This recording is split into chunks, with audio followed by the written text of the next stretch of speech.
Hello students, welcome to my channel. तो आज के इस वीडियो में हम आपके BA 5th semester English literature के paper 1 classical literature and history of English literature का मोस्ट इंपॉर्टेंट क्वेश्चन आंसर देखने वाले हैं आपके एग्जाम के पॉइंट ऑफ व्यू से। देखिए, आपके 5th सेमेस्टर में आते ही आपके हर एक सब्जेक्ट का 2 पेपर हो जाता है और दोनों पेपर का अलग अलग सिलेबस होता है।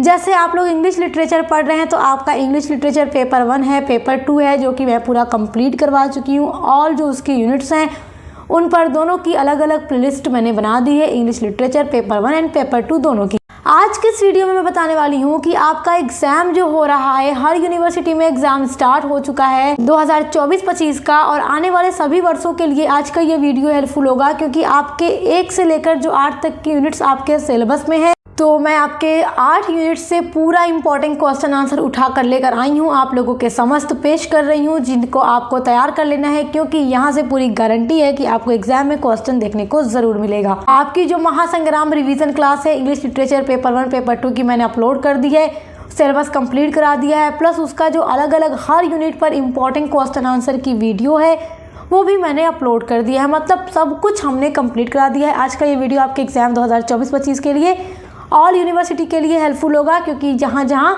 लिखित परीक्षा हो रही है सभी के लिए वीडियो महत्वपूर्ण है। तो बिना देर किए हम वीडियो स्टार्ट करते हैं। चलिए शुरू करते हैं। आपका फर्स्ट इंपॉर्टेंट क्वेश्चन है, why it is called the Augustan age, what are the main features of the Augustan age. Augustan age को ऑगस्टन एज क्यों नाम दिया गया, यानी क्यों इसको ऑगस्टन एज कहा गया, and what are the main features of the Augustan age. इस क्वेश्चन से आपका 2 क्वेश्चन पूछा जा रहा है। तो एग्जाम में आपसे ये दोनों क्वेश्चन एक साथ अटैच करके भी पूछ सकता है, अलग अलग से भी पूछ सकता है।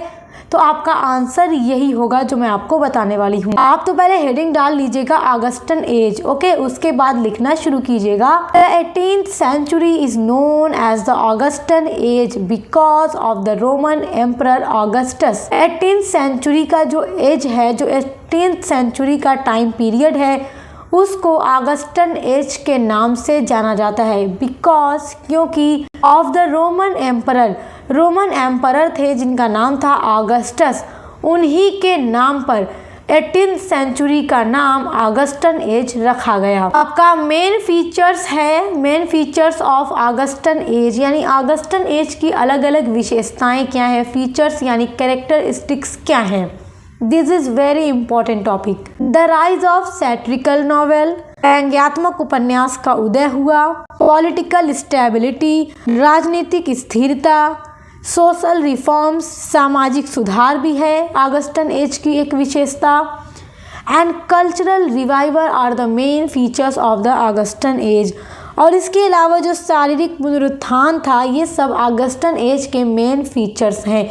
तो फीचर्स आप याद रखिएगा, वेरी वेरी इंपॉर्टेंट है एग्जाम के लिए। आपका नेक्स्ट इंपॉर्टेंट क्वेश्चन है, write a short note on Plato's the Republic. Plato का जो द रिपब्लिक आपके सिलेबस में एक वर्क पढ़ने के लिए दिया गया है, प्लेटो की बुक है द रिपब्लिक, तो उस पर आप एक नोट लिखिए। तो वेरी शॉर्ट में आपसे ये क्वेश्चन इस तरीके से पूछे तो आप ऐसे अपना आंसर लिखिएगा जैसे मैं आपको बता रही हूँ, बिकॉज ये क्वेश्चन मोस्ट इम्पॉर्टेंट है। The Republic is one of the most important dialogues of a ancient Greek philosopher Plato. जो द रिपब्लिक है is one of the most important dialogue, ये बहुत ही इम्पॉर्टेंट डायलॉग यानी कि संवाद में से एक है।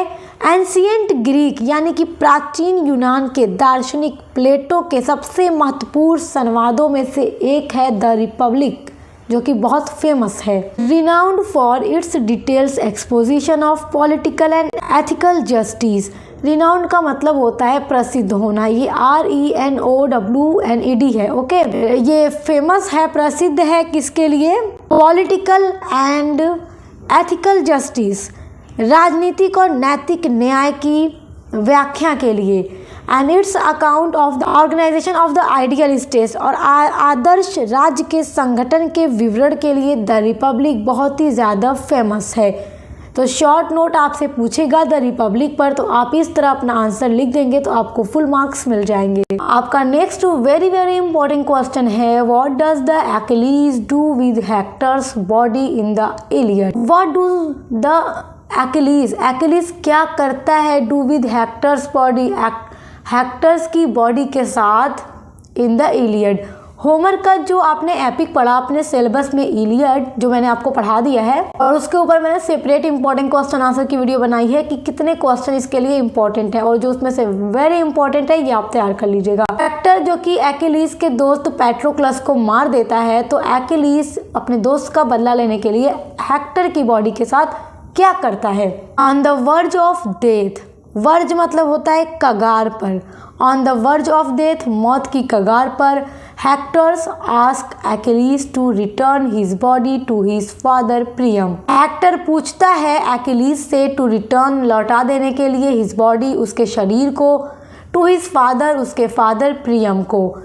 हेक्टर के फादर का नाम प्रियम है, तो हेक्टर जब देखता है कि अब ये बच नहीं सकता एक्किलीज से और एक्किलीज इसको मार देगा और इसकी जान ले लेगा, अपने दोस्त का बदला ले ही लेगा आखिरकार, तो हेक्टर देखता है मैं बच नहीं सकता एक्किलीज से, तो वो मौत की कगार पर एक्किलीज से कहता है कि मेरे मरने के बाद तो मेरी बॉडी मेरे पिता प्रियम को दे देना।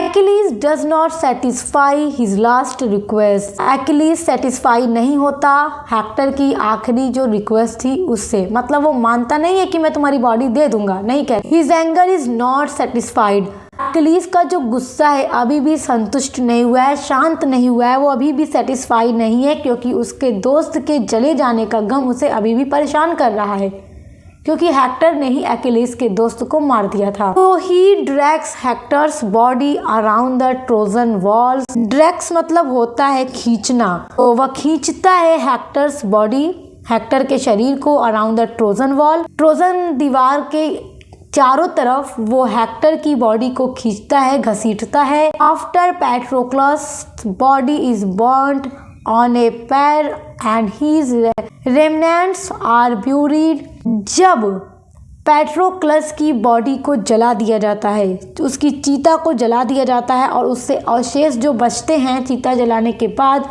जब उनको दफन कर दिया जाता है, एक्किलीज कंटिन्यूज अब्यूजिंग हेक्टर्स बॉडी, लेकिन तब भी एक्किलीज लगातार अब्यूज़ करता है, गाली गलौज देता है हेक्टर की बॉडी को, क्योंकि एक्किलीज बहुत गुस्सा था कि इसका दोस्त मर गया। दोस्त का नाम याद रखिएगा पैट्रोक्लस। स्टोरी समझ नहीं आ रही तो आप पढ़ लीजिएगा, मैंने पढ़ा दिया, आपका पढ़ना बहुत ज़रूरी है। हर एक नॉवेल है जो आपके सिलेबस में, या प्ले है जो एपिक है, सब कुछ आपको पढ़ना बहुत ज़रूरी है। लेटर बाद में ही रिटर्न इट टू प्रीमियम, लेकिन बाद में एक्किलीज का जब गुस्सा शांत होता है तो वो हेक्टर की बॉडी उसके पिता प्रियम को लौटा देता है। जब प्रियम बहुत ज़्यादा रिक्वेस्ट करता है एक्किलीज से कि तुम मुझे मेरे बेटे की बॉडी लौटा दो, तो वो मना करता है, लेकिन उसे अपने बाप की याद आ जाती है प्रियम को देखकर, और उसे ऐसा लगता है कि जैसे उसके बाप का दर्द है, उसके बाप के बेटे की मौत हो गई, इस तरीके का उसे अपने बाप की झलक प्रियम में नज़र आती है, और वो फिर एक बाप को उसके बेटे का शव लौटा देता है। तो ये क्वेश्चन बहुत इंपॉर्टेंट है आपके लिए, आप तैयार कर लीजिएगा। आपका नेक्स्ट वेरी इंपॉर्टेंट क्वेश्चन है, when does foreshadowing occur in the play Oedipus Rex. Okay, यहाँ नाम मैंने ले लिया ताकि आपको समझ आ जाए ये क्वेश्चन कहाँ से पूछ रहा है, आपके किस प्ले से या किस ट्रेजेडी से पूछ रहा है। तो ये पूछ रहा है क्वेश्चन ओडिपस रेक्स, जो सोफोक्लिस का आपके सिलेबस में एक ट्रेजेडी दिया गया है, वहाँ से पूछ रहा है। तो आप उसको पढ़ लीजिएगा, उसको मैंने पढ़ा दिया है, तो आप उसमें से ये क्वेश्चन इंपॉर्टेंट है, देख लीजिए, तैयार कर लीजिए। प्लस उसके अलावा सेपरेट वीडियो मैंने उस पर भी अपलोड की हुई है, तो अगर आप चाहते हैं तो देख ज़रूर लीजिएगा। महासंग्राम रिवीजन क्लास में आपको सब कुछ मिल जाएगा। तो आपका ये क्वेश्चन पूछ रहा है फोरशैडोइंग कब अकर होता है। फोरशैडोइंग आपको मैं पढ़ा चुकी हूँ, ये सब क्या है, प्ले का, ड्रामा का लिटरेरी डिवाइस है, एलिमेंट्स है, टर्म है, तो आपको पता है। The most explicit foreshadowing occurred when Tiresias answer the whole mystery in the very beginning. ये फोरशैडोइंग तब अकर होता है इस प्ले में जब टायरसियस, जिसको ओडिपस रेक्स ने बुलाया था अपने क्वेश्चन का आंसर पूछने के लिए कि बताओ किंग लायस का मर्डरर कौन है। तो पहले तो ये टायरसियस इनकार कर देता है कि मैं आपके सवालों का जवाब नहीं दूंगा। तो क्या होता है, he tells Oedipus the truth when Oedipus pushes him. तो पहले तो वो मना कर देता है कि मैं आपका सवालों का जवाब नहीं दे सकता, but he tells Oedipus the truth, लेकिन वो बोलता है ओडिपस से सच्चाई को व्हेन ओडिपस पुशेस हिम, जब ओडिपस उसे धक्का देता है, जब टायरसियस कहता है मैं आपको नहीं बता सकता, तब ओडिपस टायरसियस को धक्का देता है कि मुझे लगता है उनके मर्डर में तुम भी शामिल थे, इसलिए तुम सच्चाई नहीं बता रहे हो। तब टायरसियस कहता है कि राजा लायस जो थे, किंग लायस का जो मर्डरर है वो आप खुद हैं। तो वो पूरी मिस्ट्री बताता है और कहता है आप जिस दिन ये बात जानेंगे आप अपने आप को दोषी समझेंगे, क्योंकि आप खुद गुनाहगार हैं। और टायरसियस जो था वो अंधा था, तो टायरसियस कहता है कि मैं अंधा ज़रूर हूँ, मुझे दुनिया नहीं दिखती, लेकिन आप आंखें होते हुए भी आप अंधे हैं और आप सच्चाई को नहीं देख पा रहे। तब वहाँ पर फोरशैडोइंग अकर होती है प्ले के अंदर। तो याद रखिएगा, क्वेश्चन बहुत इंपॉर्टेंट है और वेरी शॉर्ट में इस तरीके के क्वेश्चन आते रहते हैं, शॉर्ट में भी आ सकते हैं। तो आपकी पूरी तैयारी रहेगी तो आपके लिए बहुत अच्छा है। आपका नेक्स्ट इंपॉर्टेंट क्वेश्चन है, which year is known as the age of Chaucer? कौन से एज को चौसर एज के नाम से जाना जाता है? This is very important question और चौसर एज के ऊपर मैं डिटेल में वीडियो बना चुकी हूँ। आपका जितना सिलेबस में टॉपिक दिया गया है सब हमने कंप्लीट करा दिया है। 8 यूनिट्स पर मैंने 8 इंपॉर्टेंट क्वेश्चन आंसर की वीडियो हर यूनिट पर अलग अलग प्रोवाइड कराई है आपको, तो आप देखना मत भूलिएगा अगर आप चाहते हैं कि आपका पूरा मार्क्स एग्जाम में आए। तो यहाँ पे जो क्वेश्चंस मैं बता रही हूँ, शॉर्ट के लिए बता रही हूँ, तो आप तैयार कर लीजिएगा। The period falls between 1343 and 1450 is known as the age of Chaucer. 1343 से 1450 तक का जो एज था वो एज ऑफ चौसर के नाम से जाना जाता है। चौसर का फुल नेम क्या है? Geoffrey Chaucer. Geoffrey Chaucer was a medieval English writer. ये मेडिवल इंग्लिश राइटर थे, best known today for his Canterbury Tales, और ये आज जाने जाते हैं सबसे ज़्यादा अपनी सबसे फेमस वर्क कैंटरबरी टेल्स के लिए। Chaucer is known as the father of English poetry, और ये फादर ऑफ इंग्लिश पोएट्री के नाम से भी जाने जाते हैं। ऑब्जेक्टिव टाइप पेपर अगर होता होगा कहीं पर तो ये पूछ सकता है, who is known as the father of English poetry. 4 writers के नाम आपको ऑप्शन में दे देगा, तो आप याद रखिएगा चौसर को ही फादर ऑफ इंग्लिश पोएट्री कहा जाता है। आपका नेक्स्ट इंपॉर्टेंट क्वेश्चन है, what are the 2 kinds of poetry in Victorian poetry? Victorian poetry में 2 काइंड्स ऑफ पोएट्री कौन है, यानी विक्टोरियन पोएट्री के 2 प्रकार बताइए। तो the Victorian poetry is divided into 2 main group of poetry, और जो विक्टोरियन पोएट्री है वो डिवाइडेड है 2 पार्ट्स में, 2 ग्रुप्स में पोएट्री की। फर्स्ट पोएट्री है, फर्स्ट पार्ट है the high Victorian poetry and second है द प्री रेफेलेटीज मोरल पोएट्री। तो याद रखिएगा ये 2 काइंड्स ऑफ विक्टोरियन पोएट्री हैं। देखिए आपका नेक्स्ट क्वेश्चन है, write a note on neo classical age. Neo classical age पर एक नोट लिखिए। इस तरीके के क्वेश्चन अक्सर पेपर में आते रहते हैं, शॉर्ट में आते रहते हैं, तो आप लोगों को बहुत अच्छे से पढ़ के जाना है। और नियो क्लासिकल एज के बारे में नोट आ जाए तो आप कैसे लिखेंगे शॉर्ट में, वेरी शॉर्ट में? Neo classical period lasted from the early 1600 till the end of the 1700।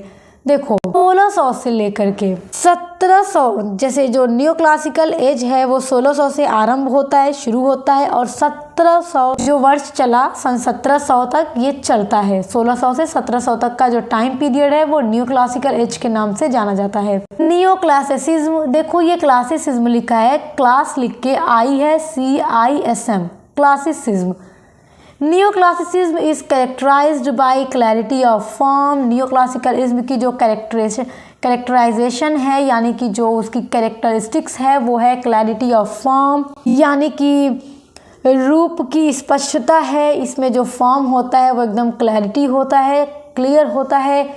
Sober colours यानी शांत रंग इसमें होते हैं। शैलो स्पेस यानी उथला स्थान भी एक इसकी कैरेक्टरिस्टिक्स है। Strong horizontal and vertical that render that subject matter timeless and classical subject matter। और इसमें एक मजबूत क्षैतिज यानी कि horizontal and vertical render है that subject matter timeless and classical subject matter, और जो विषय वस्तु है वो शास्त्रीय विषय वस्तु प्रदान करती है। तो ये एक न्यू क्लासिकल एज की कैरेक्टरिस्टिक्स या उसके फीचर हैं। तो आपसे शॉर्ट में नोट लिखने के लिए कहे तो आप इस तरह से अगर लिखते हैं तो आपका जो आंसर होगा बहुत अच्छा होगा और आपको मार्क्स भी बहुत अच्छे मिलेंगे। हाँ, एक बात याद रखिएगा, जैसा क्वेश्चन पूछ रहा है हेडिंग वैसी आपको डालना ज़रूरी है। पूछ रहा है write a note on new classical age, तो आप हेडिंग डालिएगा न्यू क्लासिकल एज, फिर नेक्स्ट लाइन से लिखना शुरू कीजिएगा अपने आंसर को। Next very very important question है आपके एग्जाम के पॉइंट ऑफ व्यू से, what are the reason of the growth of the novel in 18th century. 18th century में नावल के ग्रोथ होने का रीज़न क्या क्या है। देखो 18th सेंचुरी में जो नावल है वो बहुत ज़्यादा ऊपर उठती है, उसका ग्रोथ होता है, राइज होता है उसका। तो क्या क्या रीज़न थे जिनकी वजह से नावल 18th सेंचुरी में बहुत ग्रो करती है। तो there are some reasons of the growth of novel in 18th century. 18th century में नावल के ग्रो होने के बहुत सारे रीज़न हैं, जिसमें फर्स्ट रीज़न है the decline of drama. Drama का डिक्लाइन हो चुका था जब 18th सेंचुरी शुरू होता है, उस टाइम पर ड्रामा जो था बहुत ज़्यादा इससे पहले लिखा जा चुका था, और ड्रामा अब लोग छोड़ करके जितने भी राइटर्स थे वो अब नावल लिखना शुरू कर रहे थे। तो ड्रामा का पतन यानी डिक्लाइन होना भी नावल के ग्रो की एक वजह थी, क्योंकि जब एक चीज़ का फैशन ख़त्म होता है तो नया फैशन आप देखते हैं ना। तो उसी तरह से जब ड्रामा का फैशन ख़त्म हुआ तो नावल आगे बढ़ता है। सेकेंड रीज़न था रेडी मटेरियल। देखो मटेरियल भी रेडी थे। एक जो राइटर होता है उसके पास अलग अलग तरीके के मटेरियल अवेलेबल होते हैं, और उसको पता होता है कि उसे कब कौन सा मटेरियल यूज़ करके लिखना है। मटेरियल का मतलब क्या है, एक राइटर के दिमाग में हर वक्त वो चीज़ें चलती रहती हैं, कौन सा एलिमेंट्स यूज़ करना है, कौन सा डिवाइस यूज़ करना है, कौन सा टर्म यूज़ करना है, क्या थीम रखना है, कैसे नावल लिखना है, कैसे ड्रामा लिखना है, कैसे पोइट्री लिखनी है। तो इन सब चीज़ों के बारे में एक राइटर को बहुत अच्छे से नॉलेज होती है। तो जब ड्रामा का डिक्लाइन होता है 18th सेंचुरी आते आते और लोगों ने नावल लिखना शुरू किया, तो उस टाइम पे राइटर्स के पास इतने ज़्यादा मटेरियल अवेलेबल थे नावल को लिखने के लिए कि नावल 18th सेंचुरी में ग्रो कर जाता है। तो ये भी एक रीज़न है नावल के ग्रो होने का। आपका थर्ड मोस्ट इम्पॉर्टेंट रीज़न है the rise of the periodical essay. Periodical essay भी 18th सेंचुरी में देखो राइज हो चुका था, ये भी बहुत आगे बढ़ चुका था। ये पीरियोडिकल एस्से जो था एक पीरियड पर पब्लिश्ड होता था। तो नावल के ग्रो करने की ये भी एक रीज़न थी। फोर्थ रीज़न थी the rise of common people. Common people जो थे, सामान्य लोग, एक जैसे मिलते जुलते ख्याल कॉमन पीपुल थे, इनका राइज होना भी नावल के राइज होने की एक वजह थी। फिफ्थ रीज़न था the rise of the realism. Realism को लेकर के राइटर्स ने नावल लिखना शुरू किया। तो जब रियलिज्म का राइज हुआ, रियलिज्म का उदय हुआ, तो नावल का भी उदय हुआ। तो ये 5 मोस्ट इंपॉर्टेंट रीज़न है जिससे 18th सेंचुरी में नावल ग्रो करती है। तो क्वेश्चन वेरी वेरी इंपॉर्टेंट है, आप स्क्रीनशॉट जरूर लीजिएगा। नेक्स्ट वेरी इंपॉर्टेंट क्वेश्चन है what is the impact of the French revolution on romantic literature. Romantic literature पर फ्रेंच रिवॉल्यूशन का क्या इम्पैक्ट पड़ा, यानी क्या प्रभाव पड़ा। This is very important question, very very most important question है ये आपके लिए। देखो फ्रेंच रिवॉल्यूशन का रोमांटिक लिटरेचर पे ना ज्यादा इफेक्ट पड़ा, तो इसलिए ये क्वेश्चन पूछ सकता है कि क्या इम्पैक्ट पड़ा या क्या इफेक्ट पड़ा। Romantic poets are greatly influenced by the French Revolution. जितने भी रोमांटिक पोएट्स थे वो बहुत ज़्यादा ग्रेटली इन्फ्लुएंस्ड हुए, मतलब बहुत ज़्यादा उन पर प्रभाव पड़ता है फ्रेंच रिवॉल्यूशन का। फ्रांस की क्रांति होती है तो उसके बाद फ्रांस की क्रांति में आप देखेंगे जितने भी अलग अलग दार्शनिक थे उस टाइम पे। फ्रेंच रिवॉल्यूशन के ऊपर मैंने वीडियो बनाई है, हिस्ट्री में मैंने बनाई है 4th सेमेस्टर में, तो अगर आप पढ़ना चाहते हैं तो ज़रूर चेक कीजिएगा 4th सेमेस्टर हिस्ट्री की प्लेलिस्ट को। तो फ्रेंच रिवॉल्यूशन में आप देखेंगे साहित्यिक चीज़ों ने बहुत ज़्यादा अपना कंट्रीब्यूशन दिया फ्रेंच रिवॉल्यूशन को कराने में, इसको संपन्न कराने में। तो फ्रेंच रिवॉल्यूशन का बहुत ज़्यादा प्रभाव पड़ता है रोमांटिक पोएट्स के ऊपर। As the events brought up thoughts of transcendentalism which means to be human. जो घटनाएं हुई, घटनाओं ने पारलौकिकता के थॉट्स को जन्म दिया। उसके बाद क्या हुआ, जिसका मतलब होता है टू बी ह्यूमन, मानव होना। तो इस तरीके से आप देखेंगे फ्रेंच रिवॉल्यूशन का बहुत ज़्यादा इम्पैक्ट पड़ता है रोमांटिक पोएट्स के ऊपर और रोमांटिक लिटरेचर के ऊपर। आप अगर डिटेल में यूनिट्स को देखेंगे, और यूनिट्स के ऊपर मैंने जो एक डिटेल में वीडियो बना रखी है जिससे कि आपको उस यूनिट से आने वाले जितने भी टॉपिक हैं सब क्लियर हो जाएंगे। तो आप इम्पॉर्टेंट क्वेश्चन आंसर की वीडियो ज़रूर देखिएगा, जो आपकी यूनिट नंबर जो आपकी 6 है उसमें आपको मिलेगा, तो एक बार आप ज़रूर देख लीजिएगा। चलिए आपका नेक्स्ट क्वेश्चन है give the name of the poets who are influenced by the French Revolution. Give the name of the poets, poets का नाम दीजिए। हु आर, जो हुए इन्फ्लुएंस, प्रभावित by the French Revolution, France की क्रांति से। तो किन किन पोएट्स के ऊपर फ्रांस की क्रांति का इफेक्ट पड़ता है, नाम देख लीजिए, वेरी वेरी इंपॉर्टेंट क्वेश्चन है। तो सबसे पहले देखिए वर्ड्सवर्थ जो थे ये भी फ्रेंच रिवॉल्यूशन से काफ़ी ज़्यादा प्रभावित हुए। साउथी हुए, Shelley, Coleridge, Byron, Keats are the poets who are influenced by the French Revolution. तो इन सारे पोएट्स के ऊपर फ्रेंच रिवॉल्यूशन का इम्पैक्ट पड़ता है। तो आप नेम नोट कर लीजिएगा। अगर आपसे ये वाला क्वेश्चन पूछे जो मैंने आपको ऊपर बताया है, उसमें आप चाहें तो ये नेम लिख सकते हैं एक पॉइंट बना करके कि the name of the poets who are influenced by the French Revolution. उसके बाद आप नेम को लिख दीजिए, इससे आपको और भी अच्छा मार्क्स मिल सकता है। आपका नेक्स्ट इंपॉर्टेंट क्वेश्चन है what do you know about Victorian age. Victorian as के बारे में आप क्या जानते हैं। तो फिर आप क्या जानते हैं विक्टोरियन एज के बारे में लिखिए यहाँ पर। पढ़ कर जाएंगे तो बहुत आसान पेपर है आपके लिए, नहीं पढ़ के जाएंगे तो फिर इससे मुश्किल भी कुछ नहीं है कि नहीं, बहुत है। इसलिए पढ़ना ज़रूरी है। आप लोग 5th सेमेस्टर में है, सब कुछ आपको हम प्रोवाइड करा रहे हैं, हर एक सब्जेक्ट करा रहे हैं प्रोवाइड। तो अच्छे से अच्छी तैयारी कीजिए। आप एक से एक बार ज़रूर कहूँगी कि आप प्लेलिस्ट ज़रूर देखिएगा English literature paper 1 and paper 2 की, आपको बहुत पसंद आएगी क्योंकि बहुत अच्छे से मैंने आपका पूरा टॉपिक कवर कर रखा है नोट्स के साथ। तो विक्टोरियन एज के बारे में आप क्या जानते हैं, आप अपना आंसर लिखेंगे, हेडिंग डालेंगे, उसके बाद लिखेंगे। ये मत सोचिएगा मैम ने हेडिंग नहीं डाली तो हम नहीं डालेंगे, मैम नहीं डालती हैं बट आपको बताती ज़रूर हैं। Victorian age was essentially the age of prose and novel. जो विक्टोरियन एज था एसेंशियली मुख्य रूप से ये एक एज था प्रोज एंड नॉवेल का। इस टाइम पे प्रोज एंड नॉवेल काफ़ी ज़्यादा चल रही थी। The novel in this age, Victorian age में जो नॉवेल थी, फिल्स ए प्लेस, भरती है उस जगह को, which drama held in the days of Elizabeth. तो एलिजाबेथ एज में नाटक कर रहे थे, मतलब कि आप देखेंगे एलिजाबेथ एज में ड्रामा काफी ज्यादा पॉपुलर था। तो विक्टोरियन एज की सबसे खास बात अगर मैं आपको बताऊं तो ये है कि जिस तरीके से एलिजाबेथ एज के टाइम पर, एलिजाबेथ एज में ड्रामा जिस तरीके से एकदम अपने सबसे ऊपर के स्थान पर था, कहा जाता है ना सबसे शीर्ष वाला स्थान ड्रामा का था एलिजाबेथ एज में, तो उसी तरह से नॉवेल की स्थान था, नॉवेल की जगह थी विक्टोरियन एज में। जिस तरह ड्रामा एलिजाबेथ एज में फला फूला, उसी तरह से विक्टोरियन एज में नॉवेल सबसे ऊपर था और इसका खूब चल रहा था नाम और बहुत आगे था, जोरों शोरों से एकदम नॉवेल लिखे जा रहे थे, पढ़े जा रहे थे। विक्टोरियन एज के बारे में वेरी शॉर्ट में पूछे तो आपके लिए इतना काफी है। आपका next very very important question है what is meant by pre Raphaelite poetry. Pre Raphaelite poetry के बारे में आप क्या जानते हैं। तो क्वेश्चन बहुत इंपॉर्टेंट है। अगर आपसे पूछ दे डिफाइन प्री रैफेलाइट पोएट्री तो भी आप यही आंसर लिखेंगे। अगर पूछ दे what do you understand by pre Raphaelite poetry तो भी अपना आप आंसर यही लिखेंगे। Write a note on pre Raphaelite poetry तो भी आपका आंसर यही होगा अगर वेरी शॉर्ट में पूछ रहा है तो।